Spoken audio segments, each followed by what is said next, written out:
Literally guys ఈరోజు morning నుండి అంటే 24th, today date is 24th. Irumudi cinema releasing వచ్చేసి 21 రిలీజ్ అయింది. ఈ సినిమా నాన్ స్టాప్గా టికెట్లే దొరకట్లేదు ఆన్లైన్లో కూడా. ఏంటబ్బా అని చెప్పి నేను ఆన్లైన్లో బుక్ చేసుకున్నా ఫస్ట్ టైం. యాక్చువల్లీ నేను థియేటర్ దగ్గరకు వచ్చి బుక్ చేసుకుంటాను, మనకి ట్యాక్సెస్ అవి అవాయిడ్ చేయొచ్చు అని చెప్పి. అసలు ఏమి క్రౌడ్ ఉంది తెలుసా. టైము 10:30 షోకి వచ్చినాం మనం నైటు. ఈ షోకి అంటే యాక్చువల్లీ ఇది మార్నింగ్ నుండి లేదు ఈ షో, సడన్గా ఫిక్స్ చేసినారు. ఈ షోకి నేను ఓపెనింగ్ చేసిన వెంటనే టికెట్లు బుక్ చేసుకున్నా. వితిన్ హాఫ్ అన్ అవర్లో ఒక్క టికెట్ కూడా లేకుండా కంప్లీట్ అయిపోయినాయి. థియేటర్ దగ్గరికి వచ్చి చూస్తే అసలు ఏం క్రౌడ్ ఉంది తెలుసా, చూపిస్తాను మీకు చూడండి. రాత్రి 10:30 షోకి ఎంతమంది వచ్చినారు అండి ఫ్రెండ్స్. సినిమా చాలా అంటే చాలా చాలా బాగుంది.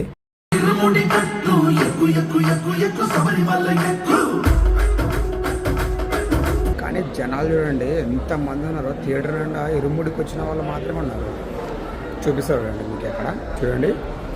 ఇంటర్వెల్ ఇది. యాక్చువల్లీ టైం ఇప్పుడు 11:53. సినిమా అయిపోయేసరికి 2-3 అవుతుంది. మొత్తం థియేటర్ నిండా జనాలే. ఒక్క సీట్ అంటే ఒక్క సీట్ కూడా ఖాళీ లేదు, అంత ఫుల్ అయిపోయింది. నేను ఎప్పుడో నాకు గుర్తుండి రోబో సినిమా అప్పుడు చూసిన ఈ రేంజ్లో స్పెషల్ షోకి కూడా టికెట్లు బుక్ అవ్వడం. తర్వాత ఇప్పుడే నేను చూడడం పర్సనల్గా. మీ ఒపీనియన్ ఏంటో కామెంట్ చేయండి. సినిమా చాలా బాగుంది. నేను ఈ విషయం థియేటర్లోనే చెప్దాం అనుకున్నా, బట్ సినిమాలోకి లీనమైపోయినా. అంత అద్భుతంగా ఉంది సినిమా. దయచేసి అందరూ థియేటర్స్లోనే చూడండి.